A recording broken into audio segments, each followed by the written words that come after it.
The NBA should be on high alert about what the three Texas teams are preparing for next season.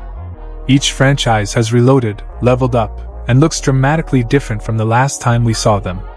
Let's break it down, while also grading their chances of competing for an NBA title.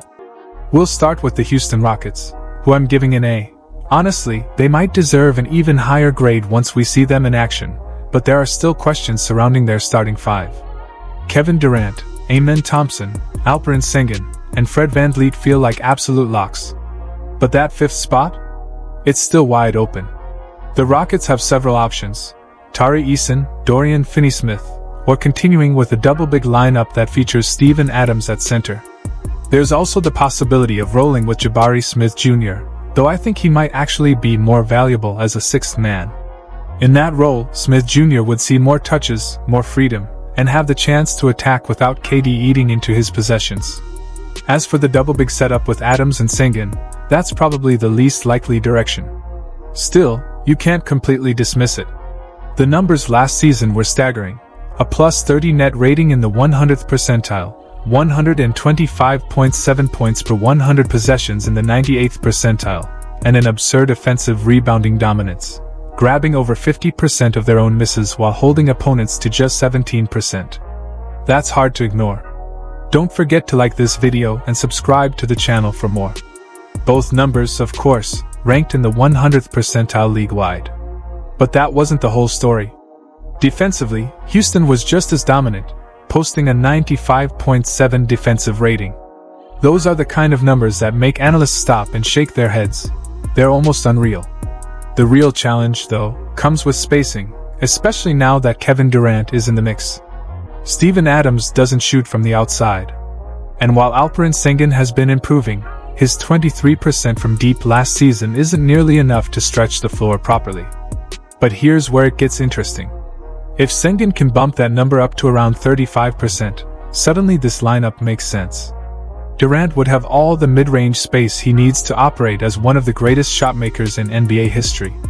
If Sengun can't, though, this double-big configuration is better suited for bench units when KD rests, allowing Jabari Smith Jr. to slide in and keep things balanced. That's where Smith's versatility really comes in handy. He can keep the offense flowing while also guarding multiple positions. Most likely, however, the Rockets' fifth starter will come down to either Dorian Finney-Smith or Tari Eason. If I had to place a bet, my money's on Finney-Smith. He's simply a perfect fit. He spaces the floor, has proven himself as one of the league's elite 3-and-D wings, and shot an impressive 39% from beyond the arc last season on nearly 5 attempts per game. Even more dangerous, he knocked down a scorching 45% from the corners, where nearly 40% of his shots came from. With Durant drawing defenders, Finney-Smith becomes the ideal release valve, punishing defenses whenever they collapse. Tari Eason, for his part, has made strides as a shooter, but he's not yet at Finney-Smith's level. The Rockets will need someone who can reliably knock down shots to open up the floor for Durant. That's why DFS makes so much sense. It's a seamless fit on both ends. When you zoom out, Durant's arrival in Houston feels incredibly clean. The Rockets were already one of the league's top defensive teams, holding opponents to just 110.8 points per game, the fourth best mark in the NBA. But their offense, particularly in the half-court, lagged behind. They ranked 13th in scoring at 115.3 points per game. Adding Durant doesn't just improve those numbers, it directly addresses their biggest weakness. He's arguably the greatest tough shot maker the game has ever seen. Now, instead of being overburdened on defense like he was in Phoenix, Durant can focus on doing what he does best, scoring cold-blooded buckets. And if Houston takes off the way I think they might, don't rule out Durant entering the MVP conversation. But let me be clear, this isn't just about KD. Don't sleep on Amen Thompson. I've been saying this for a while. He has next. The athleticism is already breathtaking, but now the rest of his game is catching up. Last season, he averaged 14.1 points, 8.2 rebounds, and 2.3 steals per game while shooting 55% from the floor. That's before accounting for the natural growth he'll experience playing alongside someone like Durant. If Thompson's jumper starts to fall consistently, and if he benefits from the cleaner looks Durant creates, it could be game over for opposing defenses. Houston's bench is another huge advantage. This roster is loaded with real, impactful players. Tari Eason, Jabari Smith Jr., Clint Capella, Steven Adams, and even some potential minutes from Reed Shepherd. It's a group with depth, size, and versatility. That's not just a bench, it's a second unit that can hold leads, give different looks, and keep relentless pressure on opponents. When you put it all together, the Rockets aren't just relevant, they're a legitimate title contender. With a top-tier defense, the addition of a superstar scorer in Durant, and a deep, versatile supporting cast, Houston is built to make serious noise. I gave them an A grade, but if things click quickly, don't be surprised if that jumps to an A+ very early in the season. Now, let's shift gears to the Dallas Mavericks. For their title chances, I'm giving them a B grade. Dallas finds itself in this position thanks to a stroke of absolute lottery luck. With only a 1% chance of landing the number 1 pick, they somehow won it, and they've already made the most of it. Drafting Cooper Flagg was a game changer. His impact should be felt almost immediately, especially on defense. He's one of those rare rookies who already looks NBA ready. With his combination of strength, motor, and all-around skill set, Flagg can contribute on both ends of the floor from day one. Jason Kidd has ambitious plans for him, too. The Mavericks reportedly want to test Flagg as the team's point guard for stretches. It might be clunky at first. Rookie playmakers often struggle adjusting to the NBA's pace, but in the long run, it'll accelerate his growth. Developing his ball handling, decision-making, and ability to orchestrate the offense now could make him a franchise cornerstone for years to come. Meanwhile, in the frontcourt, Dallas is going big. Anthony Davis is set to play power forward, with either Derek Lively II or Daniel Gafford manning the center spot. It's a formula that has worked before. Think back to the Lakers' 2020 championship run. Davis thrived at the 4 next to JaVale McGee and Dwight Howard. Together, those pairings produced net ratings of +5.1 and +5, respectively, suffocating opponents with overwhelming size and rim protection. The Mavericks are betting on history repeating itself. By deploying Davis at the 4, they're banking on being one of the league's most physically imposing teams, dominating the paint on both ends of the floor. Combined with their infusion of young talent in Flagg, this strategy could make Dallas a nightmare matchup. So, heading into the season, their projected starting 5 looks stacked with size, skill, and defensive intensity. The projected Dallas Mavericks starting 5 looks like this: D'Angelo Russell, Klay Thompson, Cooper Flagg, Anthony Davis, and Derek Lively II. With no timetable for Kyrie Irving's return following his torn ACL, Dallas had to address the backcourt, and they did so by bringing in Russell on the taxpayer mid-level exception. It was a bold move, but also a risky one. Russell is coming off one of the worst seasons of his career, shooting just 39% from the field and 31% from 3. He was benched early by J.J. Redick in Los Angeles, and later traded to Brooklyn for Dorian Finney-Smith. Not exactly the resume of a player expected to stabilize your offense. The Mavericks are betting on a bounce back, but there are no guarantees. Outside of health, the biggest concerns for Dallas are shaky ball handling and inconsistent outside shooting. In the 9 games Anthony Davis played with the team last season, the Mavericks averaged only 10.9 made threes per game.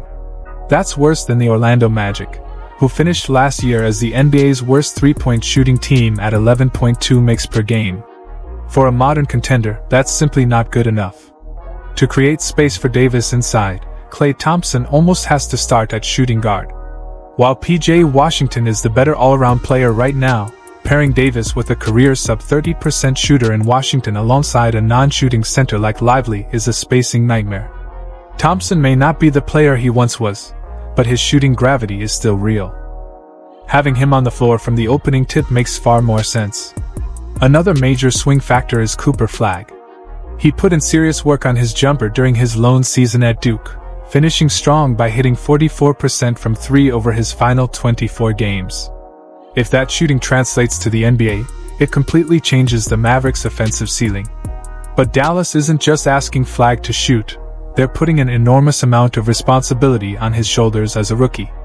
Jason Kidd wants to use him as an offensive initiator, in a role similar to how he once empowered Giannis Antetokounmpo in Milwaukee. It's a long-term play, but it could pay huge dividends. Defensively, though, Flagg might be asked to do even more. Dallas has elite rim protection with Davis and Lively, but they're nowhere near Oklahoma City's level when it comes to perimeter defense. If this projected lineup sticks, who guards star wings and dynamic scorers? Is it really fair to throw an 18-year-old rookie at Shai Gilgeous-Alexander or Luka Doncic night after night? That's a massive assignment for someone still learning the league. The saving grace here is depth. Off the bench, Dallas can roll out PJ Washington, Daniel Gafford, Caleb Martin, Najee Marshall, Dante Exum, and possibly Max Christie. That's a versatile group with size, defense, and just enough scoring to hold down stretches without the starters. In fact, I'd argue this second unit is the team's biggest strength. All things considered, the Mavericks are undeniably talented, but there are too many unanswered questions to push their grade higher than AB right now. If Flag is as good as advertised, if Kyrie returns healthy, if Klay still has something left in the tank, if AD can finally stay healthy, and if Russell rediscovers his rhythm, then yes, Dallas could absolutely contend. But until then, the ifs outweigh the certainties. But the reality is, those are 5 massive ifs. And in the Western Conference, the margin for error is razor thin. Now, let's turn to the San Antonio Spurs. For me, while they're absolutely trending in the right direction, I've got them sitting at a C++ when it comes to their title chances. There's no denying it, the Spurs are on the verge of taking a massive leap forward. Victor Wembanyama was already putting together a monstrous sophomore season before everything was derailed by the blood clot scare. At the time, he was averaging 24.3 points, 11 rebounds, and a league-leading 3.8 blocks per game while shooting 56% on effective field goals. That's dominance at every level of the game, and it cemented him as a top 10 player in the NBA right now. The good news is the blood clot issue has been cleared, and Wemby is fully expected to be ready for opening night. A healthy third-year Wembanyama is already a game-changer. He may be capable of dragging this team into the playoff mix almost by himself. But I don't believe he'll be quite at that level just yet, and fortunately, it doesn't all fall on his shoulders anymore. This Spurs roster is suddenly loaded with intriguing talent. At the trade deadline last year, San Antonio landed De'Aaron Fox. He didn't get a ton of run due to his own injury issues, but his fit with Wemby is tantalizing. Fox remains one of the fastest guards in the league, a blur in transition, and just 2 years ago he nearly led the NBA in scoring. Pairing his speed and shot creation with Wembanyama's rim protection and pick-and-pop ability has the potential to be a nightmare for defenses. The Fox-Wemby two-man game could produce quality looks every trip down the floor. Around the edges, San Antonio also made smart veteran pickups. Luke Kornet and Kelly Olynyk provide solid frontcourt depth and floor spacing, 2 underrated pieces that stabilize rotations. Then came the draft, where I think the Spurs walked away as clear winners. They snagged Dylan Harper with the 2nd overall pick and Carter Bryant at 14. Both rookies bring legitimate upside. Harper especially feels like a potential star. His game blends elements of Jalen Brunson and James Harden, crafty, strong, and capable of scoring in bunches. If he adjusts quickly to the NBA, don't be shocked if he pushes for a starting spot sooner than expected. Right now, the projected starting 5 likely looks like Fox, rookie Stephon Castle, Harrison Barnes, Jeremy Sochan, and Wembanyama. But if Harper really pops early, I could see him replacing Barnes, with Castle sliding up to the 3. The question, of course, will be defense. If a backcourt of Fox and Harper can't contain opposing guards, Greg Popovich will have tough decisions to make. Either Harper comes off the bench as a 6th man, or Fox adjusts his role. That dynamic could easily turn into one of the league's biggest storylines by mid-season. Regardless, the upside here is undeniable. The Spurs are still young, still developing, and 2 of their most important additions haven't even logged NBA minutes yet. But the excitement is real. Wembanyama looks like a generational anchor, Fox brings elite guard play, and the rookies add star potential. Even with all that momentum though, I don't think they're ready to contend right away, not with juggernauts like Oklahoma City, Denver, and Houston standing in their path out west. Give this group 2 or 3 years, and they could be a legitimate championship contender. For now, I've got San Antonio graded at a C++. They're one of the 6 most underrated teams heading into next season, and their future might be brighter than anyone's. And if you want to know who the other 5 underrated teams are, you can check out that full breakdown right now.